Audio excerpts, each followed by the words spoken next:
स्वाहा। ओम नमो रते भगवते श्रीमती तिलकनाथाय गातिकुनाष्ट महाप्राज चतुर्ताय अनंत दर्शन वीर सुखात्मकाय अष्टादोषरहिताय पंच महाकल्याण संपूर्ण संताय दश विशेषताय देवादेवाय धर्मचक्राय चमर वीर चंद्र मेर उग्र शिखर पांडु कुशल गंधांध गंधर जम जिम चिम क्लंदराय स्वाम। ओम ह्रीं शीतोत्पदान शीतलो भगवान सीता पांतु शिमस्तवाम। गंधोत्पदान गंधा पांतु शिमस्तवः। अक्षतोपदान अक्षय पांतु शिमस्तवः। पुष्पदंत प्रदान पुष्पाणि पांतु शिमस्तवः। नैवेद्य प्रदान निमिनाथ भगवान निमिनाथ भगवान प्रसयंतो पेशपिंड पांतु शिमस्त्वा। दीप प्रदान चंद पर कर्पूर माणिक दीप पंत्वा। धूप प्रदान धर्मनाथ भगवान गुगलादि दशांग धूप शिमस्त्वा। कर्मनारंगी प्रबंध शिमस्त्वा। अरहंत पांत्वा सद्धर्मद सिद्धा पांत्वा। आचार्य पांत्वा शीतसोपादे पांत्वा सरसाधु पांत्वा नानदन विज्ञानमस्त्वा। जय उदक चंदन तंदुल पुष्पकैं चरुसदीप धूप फलार्घ्यकैं धवल मंगल गानरवांकुले जिनग्रहे जिननाथ महं मुझे। ओम ह्रीं चोवित तंक्र पंचप्रमित जलादि अर्घ्यं नृपामिति स्वाहा। ओम ह्रीं वृषभ स्वामिन श्रीपाष्ट कर्मिणास्त्वा। अजित स्वामिना जय शक्तिर्भवत्वा। ये संभव स्वामिना अनेकंचास्त्वा। परिक्यारदर दाश्री अभिनंदन स्वामी मित्रत्वा। सुमति स्वामिन श्रीपत्वा पद्म प्रदयं प्रचंत्वा। सुपार्श कर्म छेयस्त्वा। चंद्र प्रभ स्वामिन चंद्रता पुष्पदंत स्वाम प्रकृत्वा। शीतल स्वामिन सुखद श्रेयांजन श्री कृत्वा। वासुपुसर तत्र वासु करोत्वा। विमल स्वामिन श्रीपाद संगणस्त्वा। अनंतना साने कदन दान वर्धनस्त्वा। धर्मना स्वामिन समृत्वा। रत परमेश शांति शांति करोत्वा। कुंतुना स्वामी करोत्वा। रजन स्वामिना श्रीपाद प्रसादात रत्र विरुत्वा। रजन स्वामी पर प्रकलनच्वा।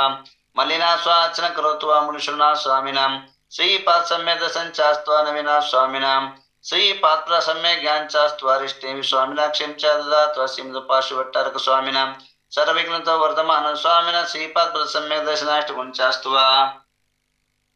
भले 24 भगवान की जय। श्रीमदरत परमेटी पवित्र बल तीर्थंकरा जाति जनता ने का गणमताया सतदिव पंचमान चक्र बलदेव चक्र कामचुचलस्य प्रस्य प्रसिद्धिं पश्यन्तु अहम्।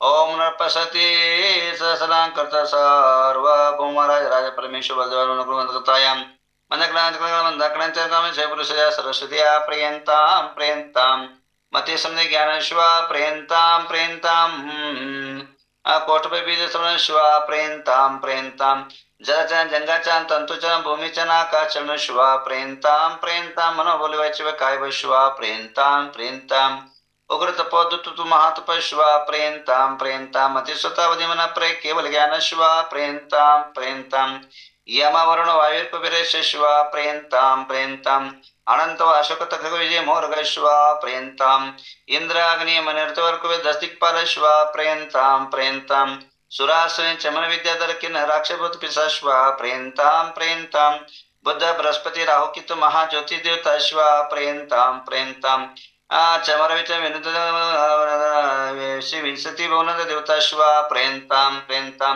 षोडशवंता देवता शिवा प्रियंतां प्रियंतां जनजनका शिवा प्रियंतां जनमातृका देवता शिवा प्रियंतां चतुर्यक्ष शिवा प्रियंतां शासन देवता शिवा प्रियंतां कमल देवता शिवा प्रियंतां पंचतिथि देवता शिवा प्रियंतां नवग्रहमेन्द्र देवता शिवा प्रियंतां नवान देवता शिवा प्रियंतां पंचनत्र देवता शिवा प्रियंतां नगरत वर्तमान सकल सिद्ध सम शिवा प्रियंतां सरकार में गुणदनंदी नाम देश संपत्तिरस्तु सिद्धिरस्तु पुण्यचंद्रमूर्तां शिवतारं जम चिं च स्वस्ति मे स्वाम।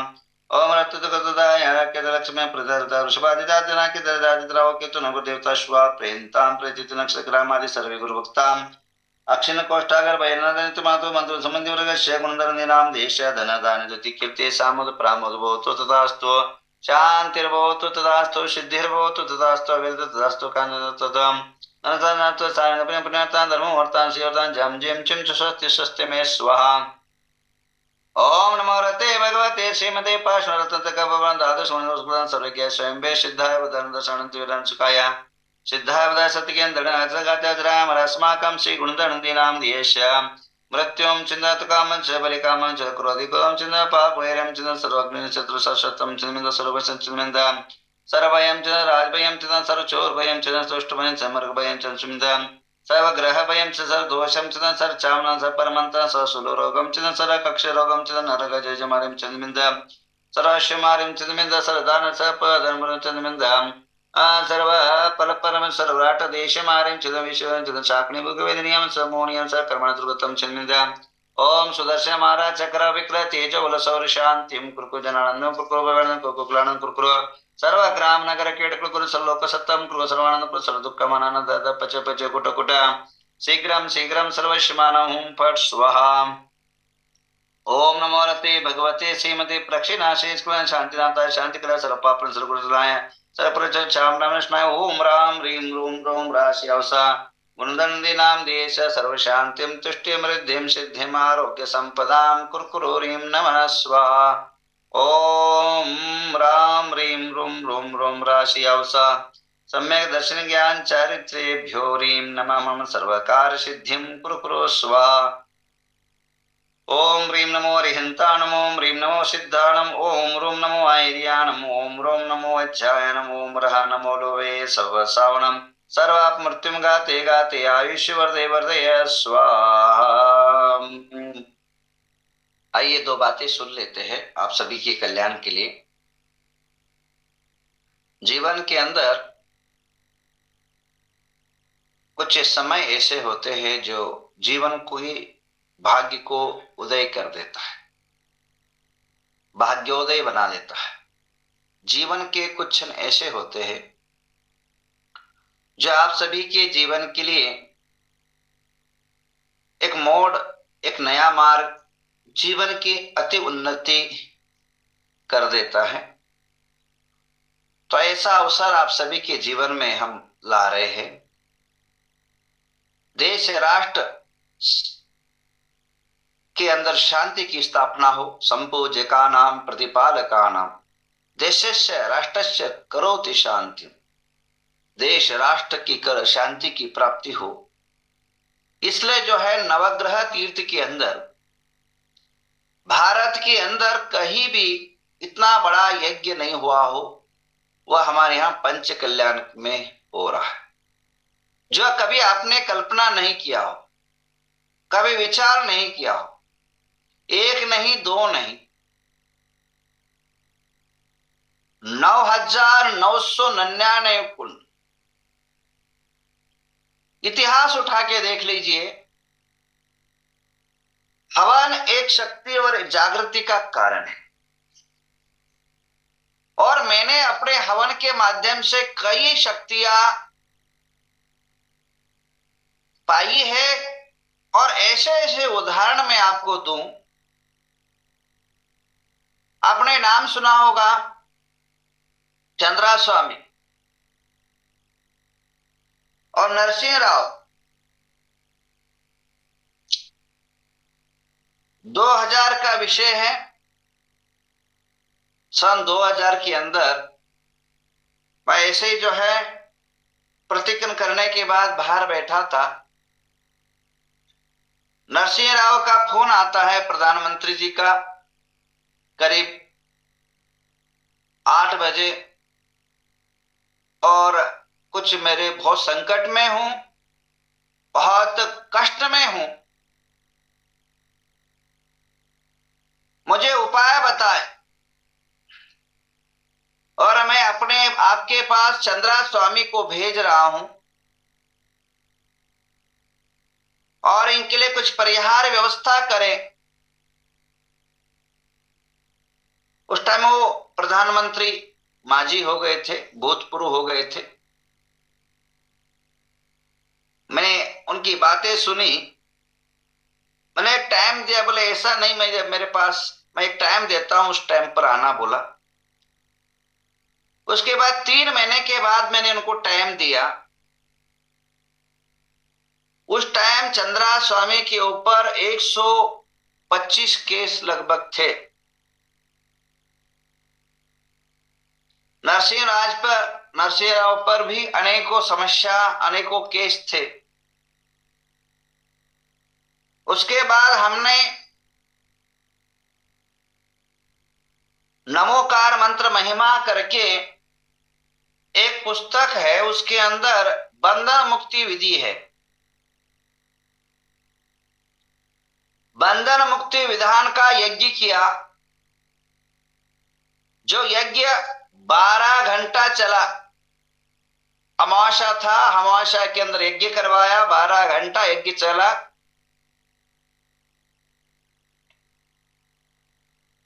और वो किसी मंदिर में नहीं, एक घर में करा हमने, छत पर।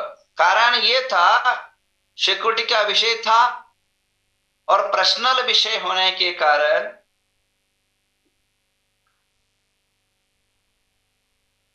वह मंदिर में करना उचित नहीं समझा हमने, और वह उनके लिए जगह और वास्तु देख करके ऐसे जो है वहीं किया। लगभग 12 घंटा होने के बाद यज्ञ का जो तेज था, यज्ञ का जो आहुति किया हुआ जो अग्नि का प्रकटीकरण था, वह कम से कम 3 दिन जो है उसमें यज्ञ आरंभ हुआ। 2-3 यज्ञ किए थे उस दिन, एक यज्ञ का बता रहा हूं। तो 2-3 दिन तक यज्ञ कभी बुझा नहीं, हो कंटिन्यू अखंड रहा। तत्परिणाम स्वरूप जो है उनके जितने भी केस थे वे सारे निराधार हो गए, और सारे जो जिनको जीवन में जेल आजीवन कारावास होने वाला था, जीवन के बड़ा संकट आने वाला था, वह जिन धर्म के यज्ञ के माध्यम से, जिन मंत्रों के उच्चारण के माध्यम से, परमात्मा की शक्ति को आह्वान के माध्यम से उनके सारे कार्य हो गए।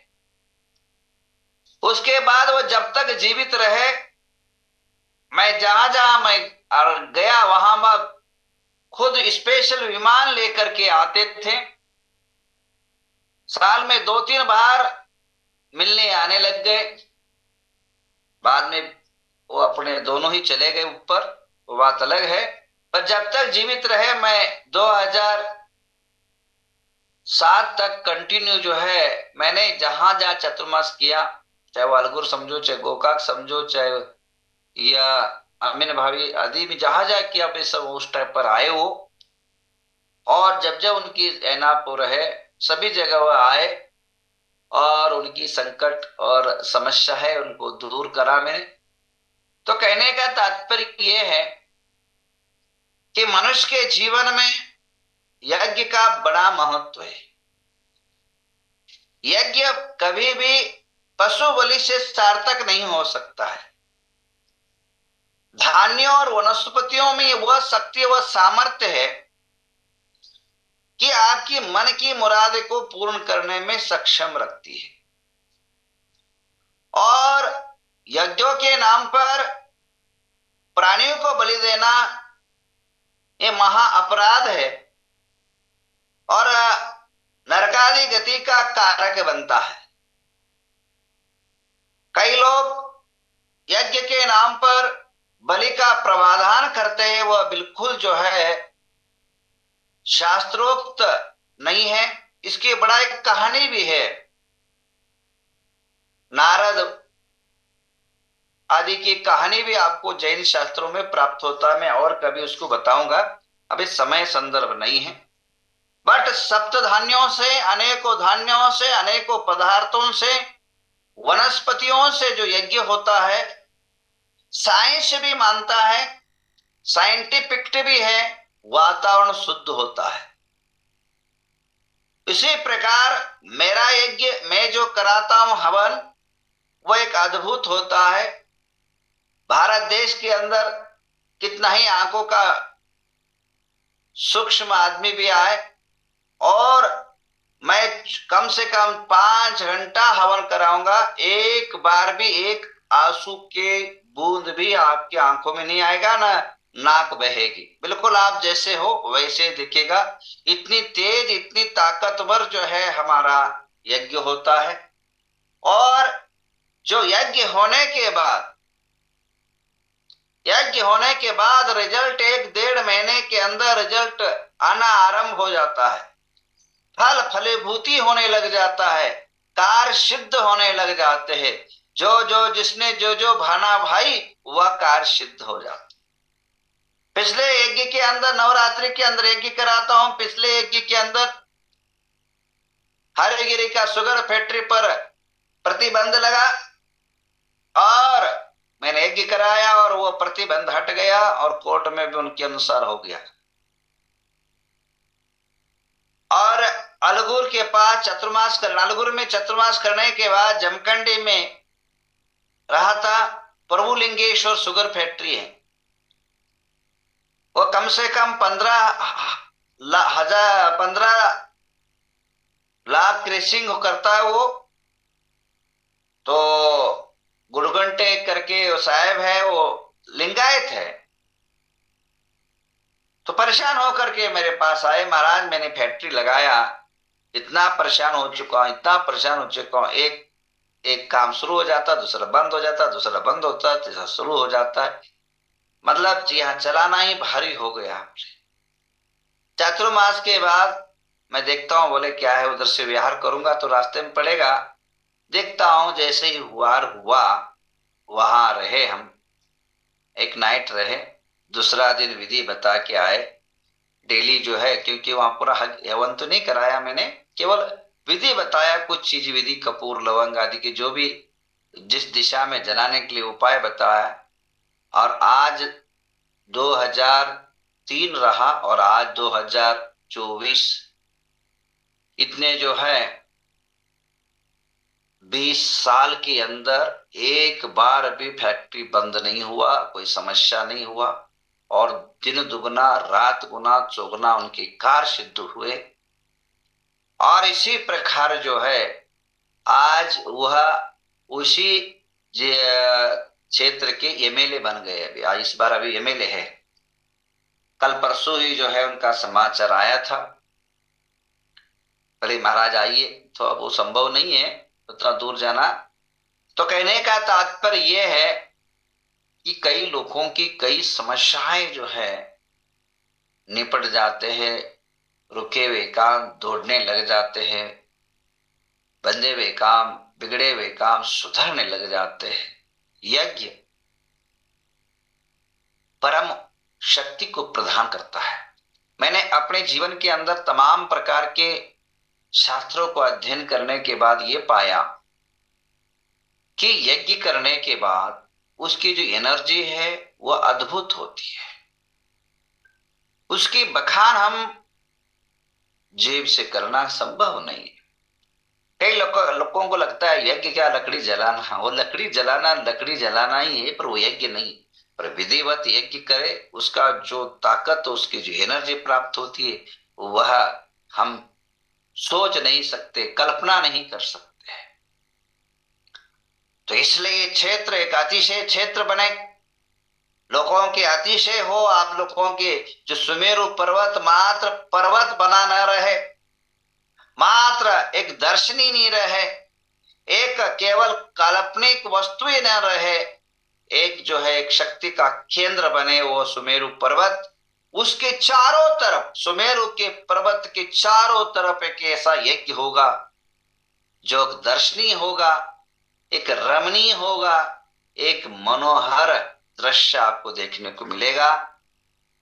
जो विशाल काया सुमेरु पर्वत 405 फुट का जितना विशाल है, उतना ही विशाल महायज्ञ सुमेरु पर्वत के तय पर आपको कर देखने को मिलेगा। तो आप सभी से आत्मीय निवेदन करना